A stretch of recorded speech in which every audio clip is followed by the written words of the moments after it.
दुसरा दिवस उपोषणाचा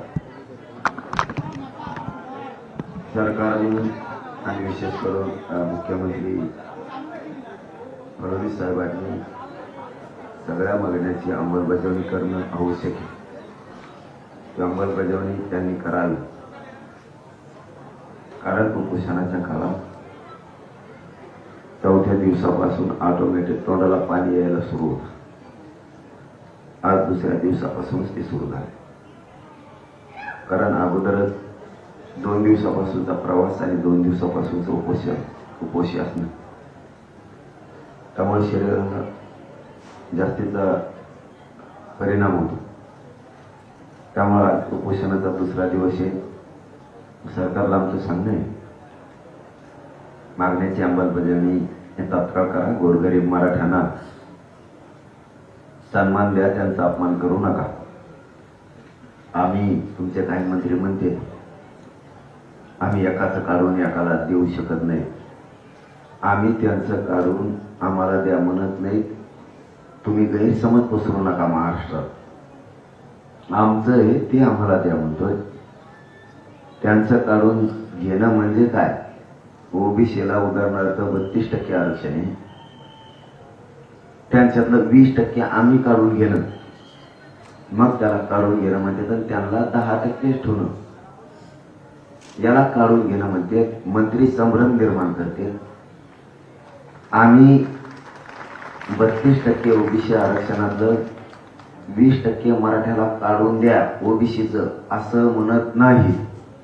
10%च ओबीसी आरक्षण 32%तलं ओबीसीला ठेवा असं आम्ही म्हणत नाही. आम्ही म्हणतोय आमच्या ज्या नोंदी आहेत त्या ओबीसी आरक्षणात ठेवा. आम्ही ओबीसीतच आहेत. मराठा आणि कुणबी हा एकच आहे, हे आमचं म्हणणं आहे. हे सरकारनं समजून घ्या, संभ्रम निर्माण करू नका आणि राज्य अस्थिर करण्याचं काम मंत्र्यांकडून होऊ नये ही अपेक्षा. तुमचा दुसरा प्रश्न होता की पोरांच्या बाबतीचा. पोरांना माझी सगळ्या विनंती आहे, तुमच्या गाड्या पोलिसांनी दिलेल्या पार्किंग मध्ये लावा. पोलिसांना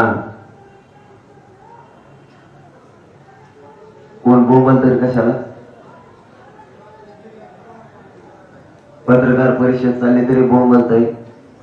तो तेवढ्यालाच आलेला का? फक्त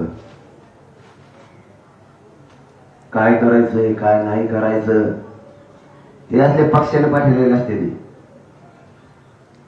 त्यांना काय देणं घेणं नाही, काय सांगितलंय काय करायचं. माणसं बोलत असले तरी पण त्यांनी काय सांगितलं हे ऐकून लोकांना सांगायचं नाही, फक्त तिथं जाऊन आरडायचं. यांनी केव्हा मुंबई बघितलेली नसती. यातले पक्षाचे चमचे असते ते, आणि यातल्या चमच्या अवलादीमुळं आपल्या गोरगरिबांच्या भविष्यावर अडचण येते. कारण याला कधी समाज बाप नाही मानला वाटला, याला नेतेच बाप वाटले हमेशा. म्हणून आमच्यासारख्या 7 करोड गरीब मराठीचं वाटलं झालं. आम्हाला आरक्षण पाहिजे, राजकारण नाही करायचं. आणि मुख्यमंत्र्याला नेमकं राजकारण करायचे, आरक्षण द्यायचं नाही. ज्या ज्या स्पॉटवर पोरं असतील त्यांना विनंती आहे, संयम धरा, वाट बघू आपण. शांत राहा, आपण वाट बघू. रस्ते तुम्ही रस्त्याला गाड्या लावण्याऐवजी त्यांनी सरकारनं आणि पोलिसांनी दिलेल्या मैदानावर लावा. माझी विनंती आहे तुम्हाला. आता सगळ्या मुंबईत मराठी झाले. काय मुंबईत त्यांनी बघू नये येऊ नये का? ते काय वाईट करणार नाही, शब्द आहे माझा. आणि पोरांना सांगणं आहे, अजिबात वाईट करायचं नाही. आता सगळ्या मुंबईत मराठी पसरले. फक्त वाहन सुरक्षित लावा, पोरांना माझं सांगणं आहे. मला वाटतं त्या बीपीटी का काहीतरी मस्जिद बंदर जवळ तिथलं एक ग्राउंड आहे, त्या ग्राउंडला लावा. इथून 3 किलोमीटर ते ग्राउंड आहे. त्याच्यानंतर कॉटन ग्रीन म्हणून आहे, शिवडीला 2-4 किलोमीटरवर आहे इथून. पायी येऊ शकता, जाऊ शकता, रेल्वेनं येऊ शकता. तिथं लावा. ए शेड, ई शेड म्हणून खूप मोठी पार्किंग आहे शिवडीला, तिथं पण लावा. तुम्ही जर गाड्या व्यवस्थित तुमच्या सुरक्षित लावल्या ना, तुम्ही जरी आझाद मैदानाला आले किंवा इकडं तिकडं बाप्पाच्या पाय पडून आले किंवा इकडं तिकडं फिरून आले, तर तुम्हाला पुन्हा तुमच्या गाडीपाशी जाऊन जेवण करता येईल, पाणी पिता येईल. पाऊस आला तर तुम्हाला तुमच्या गाडीत झोपता येईल. म्हणून ह्या गोष्टी समजून घ्या. तुमच्या गाड्या पार्किंगला लावा. आणि इथून वाशीचं मैदान जास्तीत जास्त 20-22 किलोमीटरवर आहे फक्त. तिथं काही गाड्या लावा. आणि रेल्वेनं 5 रुपये घेते आझाद मैदानला यायला. आझाद मैदानावर तुम्ही 1-2-3 मिनिटात चलत येता.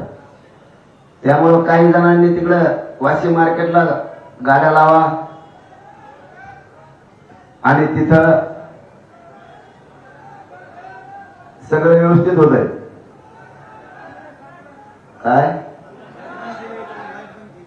काय केलं? अँब्युलन्स हाय करी पुढं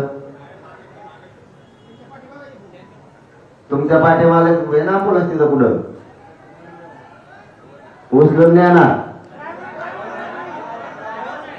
ड्रायव्हर जा रे. डॉक्टर आहेत ना, डॉक्टर जा तिकडे. आपले डॉक्टर आणले का? आपले डॉक्टर घरी झोपले काय? गेले का? जा लवकर. डॉक्टर यायला लागले रे बरोबर. आपण बरं का काय अँब्युलन्स सांगा आणायला सांगितलं होतं ना. हा कुठे येतो मग? आली काय? तिथे एका जागेवर 2-4 अँब्युलन्स लावून ठेवा. तिकडे आपल्या आताच लावून ठेवून म्हणा, म्हणजे तिथंच तपासता येईल. आपल्या पोरांनी सगळ्यांनी इथं जे ग्राउंडवर आहेत त्यांना सांगतो, तुम्हाला जर कोणाचा फोन आला तर त्यांना सांगा तिकडं मार्केटला गाड्या लावा आणि पायी या. शांततेत आंदोलन पार पाडून जिंकायचे, समजून घ्या. गोंधळ घालणाराचा काय उद्देश आहे मला नाही माहित, पण त्या गोंधळ घालणाऱ्याला सांगा की तुम्ही आंदोलनाची दिशा शांततेत ठेवा. सध्या बघू ना मजा किती दिवस काय करते ती, देतेत का नाही, यांची काय इच्छा आहे. संयमानं शांततेनं राहा. सगळे माझी विनंती. आता कुठं आहे?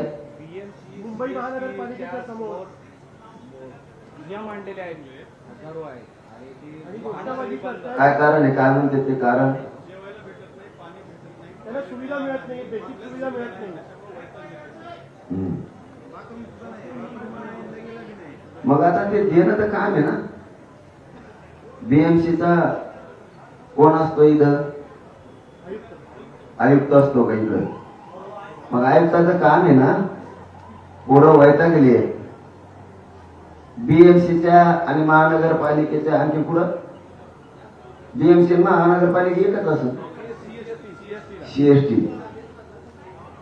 बीएमसीच्या समोरचे आणि सीएसटीच्या समोरच्या पोरांना विनंती आहे, शांततेनं घ्या. नका मिळू देऊ. तुम्हाला जेवायला मिळालं नाही, तुम्हाला पाणी मिळू द्याय नाही मुख्यमंत्री, कारण प्रशासक बसलेला असणार आहे सध्या. त्याच्यामुळे कंट्रोल सगळा मुख्यमंत्र्याचा असणार आहे. पण कधी ना कधी वेळ बदलत असती. तुम्ही रिटायर जरी झाले तरी आयुक्त साहेब सुट्टी देणार नाही, कारण मराठ्याच्या पोराचं पाणी तुम्ही बंद केलं. तुम्हाला वाटत असं मी नोकरीला मला कोणी काही करीत नाही, पण चांगल्याला जिरलेली आहे तर तुमचा काहीच विषय नाही. कधी ना काही बदल होत असतो. त्या टायमाला सगळा हिशोब होणार आहे. त्यांचं नाव फक्त लिहून ठेवा. बीएमसीचा आयुक्त कोण आहे? आपल्याला कामाला 10 वर्षांना 20 वर्षांना रिटायर झाल्यावर का होईना. मुख्यमंत्र्यांचं ऐकून आमच्या पोराचं पाणी बंद केलं, बाथरूम बंद केले, दुकानं बंद केले. त्या बीएमसीच्या पोरांना तिथं जमलेल्या आणि आणखी पुढे जमले सीएसटी पैसे जमलेल्या पोरांना विनंती होऊ द्या हाल. बघू किती दिवस आपले हाल करतात. तुम्ही आपला आझाद मैदानाला या, तिथं शांतता ठेवा. पोलिसांनाही सांगतो पोरांना डवचू नका, विनाकारण त्रास देऊ नका. कारण पोरं तुमच्याच सरकारनं मुख्यमंत्र्यांना पाणी जेवण म्हणजे का तुमच्या पदरचे नाही. तुम्ही हॉटेल बंद करायला लावले, बाथरूम बंद करायला लावलेत म्हणून ते पोरं वैतागलेत असं मला पत्रकार बांधवांनी सांगितलं. मला तर काय माहित नाही. मग जर तुम्ही मराठी कचराव म्हणून जर ही भावना मुख्यमंत्र्याची असेल तर महाराष्ट्रातल्या मराठ्याच्या भाजपमधल्या काम करणाऱ्या मराठ्यांनी समजून घ्या. तुमचा मुख्यमंत्री गोरगरीब मराठ्यांच्या पोराला मुंबईत आल्यावर किती त्रास द्यायला लागलाय. पोरांचं रात्रीपासून पाणी बंद केलंय, हॉटेल बंद करायचे सांगितले अंधारातून, बाथरूम बंद करायचे सांगितले. म्हणजे लवकर मराठा समाज कदर आणि माघारी जाईल. मुख्यमंत्री साहेब तुमच्या डोक्यातला आणखीन गैरसमज काढून टाका. तुम्हाला योग्य संधी आली, तुम्ही त्या संधीचं सोनं करा, मराठ्यांच्या मन जिंका आणि मराठ्याला आरक्षण देऊन टाका. हे मराठे कधीच तुम्हाला विसरणार नाही. देव आणखीन दुसऱ्या दिवसचा उपोषणाचा दिवस आहे, तुम्हाला शब्द देतो. आणखीन तुम्ही मराठ्यांचा संयम बघू नका, मराठ्याला वेठीत धरून त्याचं वाटोळं करू नका. तुमच्या हातात संधी आहे, संधीचं सोनं करा आणि याला द्या. तुम्हाला वाटत मी हानीन मारे, तुमच्या आयुष्यातला सगळ्यात मोठा वाईट दिवस तेव्हा असेल तुम्ही जर पोरांना हाणलं तर तुमच्यामुळं अडचण येणार आहे. अमित शहा साहेबाला पण आणि मोदी साहेबाला पण अडचण येणार आहे. ह्यो पण शब्द ध्यानात ठेवा. डाग लागणार आहे त्यांना तुमच्यामुळे. आज अमित शहा मुंबईत आहे. भाजपचे सगळे नेते अमित शहा सोबत फिरतायत, पण तुम्हाला भेटायला वेळ नाही. अमित शहा आज मुंबईत आहे. काय म्हणलं? अमित शहा आज मुंबईमध्ये आहे. सगळ्या गणपतीचं दर्शन घेत आहेत. भाजपचे नेते सगळे त्यांच्यासोबत फिरतात, तर तुमच्याशी चर्चा करत नाही. हा मग आता आम्ही शांततेचा मार्ग न चालणार आहेत. आणि सरकार म्हणजे थोडक्यात देवेंद्र फडणवीस म्हणजे लोकांच्या भावनेवर वेदनेवर मीठ सोडणारा माणूस. त्याला लोकांचं जितकं वाटलं होईल तितकं तो बघणारा माणूस. हो ना, त्यांच्या संग हिंडल सगळ्या देवदेव गणपतीचं दर्शन घेत, त्या कोण केंद्रीय मंत्री आला दिल्लीवर त्यांच्यासोबत हिंडल. मराठ्याच्या मागण्याकडं वेळ नाही लक्ष द्यायला. मग यालाच म्हणते महाराष्ट्र देवेंद्र फडणवीसला अस्थिर करायचा, पोलिसाला लाठीचार्ज करायला लावायचा. आणि मग त्यांना गणपती नाही दिसत, मग त्यांना हिंदुत्व नाही दिसत, मग देवदेवता नाही दिसत. त्यांना वातावरण फक्त दूषित करायचं हे त्यांचं काम आहे. हे त्यांचं काम आहे देवेंद्र फडणवीसांचं. बघू, पोरांनी शांत राहा. इकडे आझाद मैदानाकडे या, तिकडचा त्या बीएमसीचा सीएसटीचा रस्ता मोकळा करा आझाद मैदानाकडे आणि गाड्या सुरक्षित लावा. धन्यवाद. आज सरकारने काही चर्चा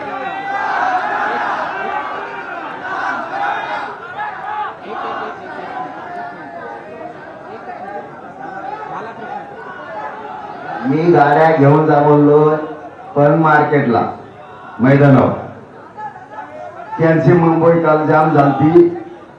गाड्या मैदानाला नेऊन लावून मुंबई मोकळी करा, मुंबई आपली आहे. मी काय गाड्या घेऊन त्यांना उलट सांगितलं नाही तिकडे घेऊन जा गावाकडं. हे सरकारनं पसरिलं. आपल्याला मुंबई सांभाळायची, रोडवर लावलेल्या गाड्या मैदानावर लावा आणि मोकळं करा असं बोललेलं. त्याचा गैरअर्थ केला आणि मी सांगितलं की मुंबई मोकळे करा. नुसते पायी माणसं चालल्याने काय अडचण होती का? मुंबईत पायी माणसं चालल्याने काय अडचण आहे का? गाड्या घेऊन अडचण होती म्हणून सांगितलं की गाड्या मैदानाला लावा. आणि आजही पोरांना सांगतो गाड्या मैदानाला लावा. गाड्यामुळे पॅक होईल तर मुंबई जाम होईल. काल जाम झाली, आपण मोकळं केलं. की आता मराठा उपसमितीची एक बैठक होते, त्यांनी काही आश्वासन दिलं तुम्हाला, तर तुम्ही उपोषण मागे घेणार आहात?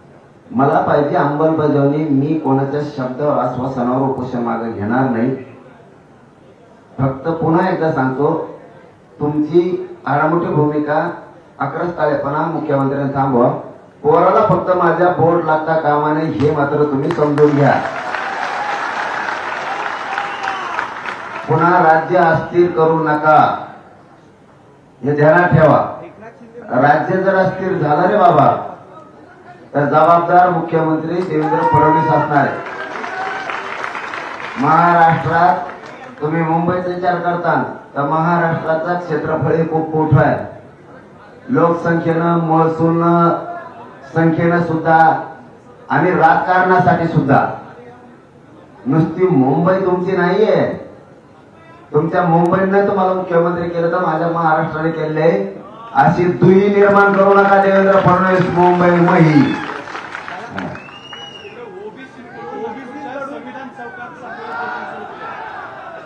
त्याचं म्हणणं आहे. त्याने प्रश्नच मला विचारणार. दादा, विरोधी मंत्री आज विरोधी पक्षाच्या काही नेत्यांनी तुमच्या ओबीसी आरक्षणाला थेट पाठिंबा दिला नाही. एकीकडे विरोधी पक्ष देखील ओबीसीतून आरक्षणाला पाठिंबा देत नाही आणि एकनाथ शिंदे यांनी स्पष्ट केलं होतं की कायद्याच्या चौकटीतलं आरक्षण तुम्हाला देणार नाही. महाविकास आघाडीचे नेते पण तुम्हाला पाठिंबा देत नाहीत ओबीसीतून. पाठिंबा देत नाही म्हणून व्यासपीठावर बसले. सत्ताधारी व्यासपीठावर आले. आता सगळे आमदार, खासदार, मंत्री बी. तुम्हाला नाही कळायचे डाव. खरंच नाही कळायचे. देवेंद्र फडणवीसला वाटतं मी काय डावाड आहे, पण जेव्हा सगळं बुज बसल ना मग देवेंद्र फडणवीसला वाटणार आहे हे गाभडं विचित्र आहे. हे पोट्ट सोपं नाही. आणखी लई आहे. काही काही बिचाऱ्यांना नाही येत आहे तिथे. ते जरी त्यांना मानता येत नसलं महाविकास आघाडी किंवा महायुतीला ओबीसीतून आरक्षणाचा विषय, आम्हाला मराठ्याला पक्का माहिती. आम्ही त्यांना निवडून आणलेलं आहे गरीब मराठी. ते वळवळच करू शकत नाहीत. त्यामुळे दोन्ही इथं बसत. आता बघ तर 25 जण येऊन गेले काल आज आमदार, खासदार मध्ये. ते सगळ्या पक्षाचे आहेत आणि सत्तेतले बी आहेत. त्याचं टेन्शन नाहीये मला. मला टेन्शन याचं आहे गोर गरिबांना फडणवीस का आलो. काय मिळणार आहे राज्य अस्थिर करून? सत्ता पुन्हा मिळणार आहे? गेलीच म्हणून समजा. कधीच मिळणार नाही तुम्हाला सत्ता पुन्हा. मराठीचा वाटा आता गेला. मुंबई थोडी आहे. राज्य लय मोठं आहे क्षेत्रफळानं. सगळ्याच बाबतीत राजकीय क्षेत्रफळ, महसुली संख्येचं ती भ्रम काढून टाका लवकर. पण आता देवेंद्र फडणवीस मुख्यमंत्री आहे, एकनाथ शिंदे मुख्यमंत्री असताना छत्रपतींच्या शब्दावर तुम्हाला आरक्षण देऊ असं सांगितलं होतं. मग त्याचं काय झालं हा प्रश्न काय विचारत नाही? अरे मग तेच सांगतो ना की देवेंद्र फडणवीस काम करून देत नाही कोणाला. ना उपमुख्यमंत्र्याला करून देतो तो नाही, ना मंत्र्याला करून देतो, ना भाजपमधल्या मंत्र्यांना करून देतो. आणि त्याच्या एकट्यामुळं, कारण त्याला कसं आहे, त्याला समाज संपला तरी चालतो पण त्याचं वजन दिल्लीत राहिलं पाहिजे असं आहे. आता गोरगरिबाला त्रास दिला दिल्लीत वजन राहील कसं? दिल्लीत पाठवणार आहे तुम्ही त्यांना? दिल्लीत वजन राहील कसं? त्याला पुन्हा वाटत असेल की मीच पुन्हा आलो पण मराठीनेच आणलं. हे ध्यानात नाही. पुन्हा तुला सत्तेवर मराठीने आणलं आणि तुला वाटत असेल मी हडून आणून कार्यक्रम करीन, हल्ला करायला प्राण घातक. ते डोक्यातला काढून टाकलेलं बरं नाही. कारण प्रत्येक वेळेस लोक नुसते मार सुद्धा खात नसते. मग कारण आम्ही संयमी, आम्ही काय जन्म तुमचा नुसता मार खाय घेता. आमच्या आईला आणलं राहू. तुमच्या आईला आणल्यावर तुम्ही नाही बोलणार माझ्या सगळं. तुमचा तो माईक, तो तुमचा बूम माझ्या डोक्यात घालता. काय पत्रकाराला तुमच्या आईची माया नाही का तुम्हाला? तशी माझ्या आईची मला माया आहे ना. बार बार स्वप्न नसतं आणि ते स्वप्न बघू नये. पुन्हा खाली गेल्याला कधीच वर येता येणार नाही फडणवीसांना. एकदा राजकीय करिअर मधून खाली गेला. माझी शेवटची विनंती आहे, तुम्ही आमच्या हक्काचा ओबीसीतला आरक्षण आहे, मराठा आणि कुणबी एक कायदा पारित करा. तिन्ही गॅजेट लागू करा. तिन्ही गॅजेट याची अंमलबजावणी करून टाका. सगळे सोयऱ्याला आता 1.5 वर्ष झाले. तीही अंमलबजावणी घ्या. नुसतं ओबीसी करून ओढून मराठ्याचं वाटलं नाही करू शकत तुम्ही. आम्ही ओबीसीचं आम नाही देणार नाही देणार ना आम्हाला मारतो काय म्हणतो. त्याच्यामुळे नुसतं ओबीसी सांभाळू नका तर मराठा सुद्धा सांभाळा. तुम्हाला मराठ्या सुद्धा संपलेले आहे. नसता लोक भाजपच्या राज्यातल्या पदाधिकाऱ्याला सुद्धा गावागावात बंदी करून टाकते. पुन्हा पहिल्यासारखं सुरू होईल बंदी. म्हणून ती वेळ येऊ देऊ नका. आणि तिथं बीएमसीच्या आणि सीएसटीच्या पोराला सांगतो, आझाद मैदानाला या, तिथला रस्ता मोकळा करा. तुमच्या गाड्या मैदानाला नेऊन लावा. संयम आणि शांतता बीएमसीच्या आणि सीएसटीच्या पोरांना ठेवा. आणि जवळच हे आपले 4-2 पोरं झाले तिकडं, त्यांना समजून सांगा, जा आपले लगेच जा. इथं नुसतं माझ्याजवळ नुसते ते गळ्यात कुठून हिडू नका. जा रे, तुमच्या जिल्ह्याचे असले तर बघ, कोणत्या जिल्ह्याचे पोरं आहेत ते, जा तिकडे जाऊन ये. आपण 2-4 जण घेऊन जा. बीडचे आहेत का बघा, कुणी नाशिकचं कोणी आहे का बघा, शेवळे घेऊन ये. जा.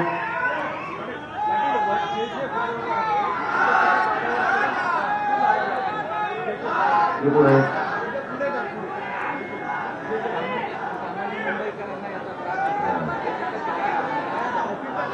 मी पोरांना एकदा आठवणीनं पुन्हा शेवटचं सांगतो आता बरं का, बार तुम्हाला उपोषणात आढळायला नका लो. गोरगरीब मुंबईच्या मराठा ते जे गोरगरीब आहेत त्यांना त्रास होता कामा नाही. इथं जे कुठंतरी उड्डाण पूल आहे, त्या उड्डाण पुलावरती पूर येतं, त्या गाड्या तुमच्या काढा आणि मैदानला नेऊन लावा. आणि पोलिसाला सरकारला सांगणं, तुम्ही त्यांना मैदान द्यायनात म्हणून त्या गाड्या लाविनात. तुम्ही तिकडे वाशीला पोरं असले की त्यांना म्हणता वाशीला लावा. तुम्ही पोराला सांगता की तुम्ही BMC ला लावा, तुम्ही BMC ला लावा म्हणून सांगता. किंवा तुम्ही ते काय ती कोणती इकडची BPT तिथं लावा म्हणता. तुम्ही शिवडी लावा म्हणता, पोरात तिकून गाड्या आला त्यांना म्हणता माघारी जा, म्हणून ते पोर रोड उभा राहतात. ही चूक सगळी सरकारची आहे किंवा तिथल्या काम करून घेणाऱ्या पोलीस यंत्रणेचे ठराविक. ते तिकडून वाशिवून इकडे बोलीचं तिकडं देत नाही, इथून वाशीला जाते. पोरं मरते नाही येणे घालून पंचावर गठीत समिती आहे, त्या समितीला 6 महिन्याची मुदत वाढ. नाही, हे पोरांचं आधी सांगतो की तुम्ही पटापटा करून घ्या. गाड्याला पोलिसांना सांगतो त्यांना मार्केट द्या. इथं शिवडीला मार्केट आहे, जवळ ते देऊन टाका. पोराला तुम्ही तिकडून बोलून घेता आणि इथून वाशीला जा म्हणता. वाशीला गेल्यावर वाशीचे म्हणतात मार्केट नाही, इथं ग्राउंड नाही. कोणाला लावायच्या पोराने गाड्या? त्यामुळे तो मैदान खुले करून द्या लवकर पोलिसच. आणि त्या जे वर तो कुठं थांबलेत ना, सामान्य मुंबईकरांना त्रास झाला नाही पाहिजे. पोरांनी गाड्या मैदानात नेऊन लावा. आता नाही बोलत मला कसं पाहिजे.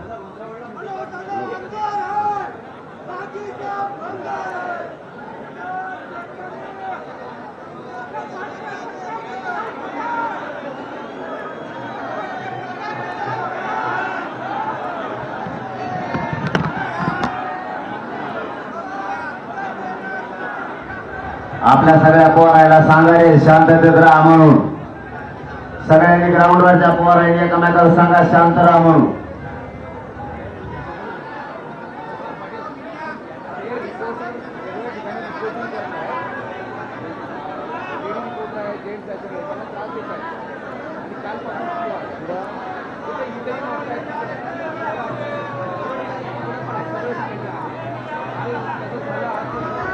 ते कॅमेरामॅनला कसा त्रास देतात रे? तुम्हाला काही कळतं का रे? मागचे कॅमेऱ्याच्या मागचे इकडून दुसऱ्या बाजूने आहे ना, त्यांना काय त्रास देता येणार? तुम्हाला कळायला पाहिजे. अरे ते कॅमेरामॅन आपले तर सरकार आपलं नाही.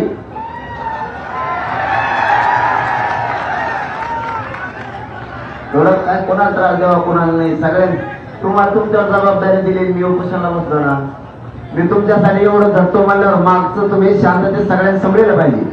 कुठं आलेलं म्हणलं तुम्ही ते जायला पाहिजे, त्यांना सांगायला पाहिजे पाटलाला त्रास देऊ नका. तुम्ही तुमच्या गाड्या काढा. उलट तुम्हाला पाठविलं तुम्ही त्यांच्या जवळ बसायचं नाही. तुम्ही सगळ्यांनी दोघं राहिलेले मला साथ द्यायची. मी जे सांगेल ते त्यांना जाऊन सांगायचं. तुम्हाला पाठविल्यावर तुम्ही त्यांच्या सोबत नाही बसायचं. त्यांना माझा निरोप द्यायचा आणि त्यांना सांगायचं आपल्याला शांततेचे आंदोलन जिंकायचं. सगळेजण काम करा बरं. आता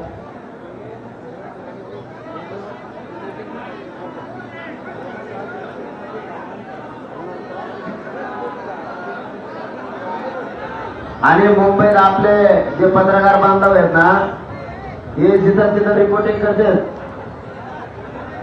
आपल्या शहरात मुंबईत सगळ्या, त्यांना पण आपल्या आंदोलकांनी त्रास देऊ नका अजिबात, थोडा सुद्धा.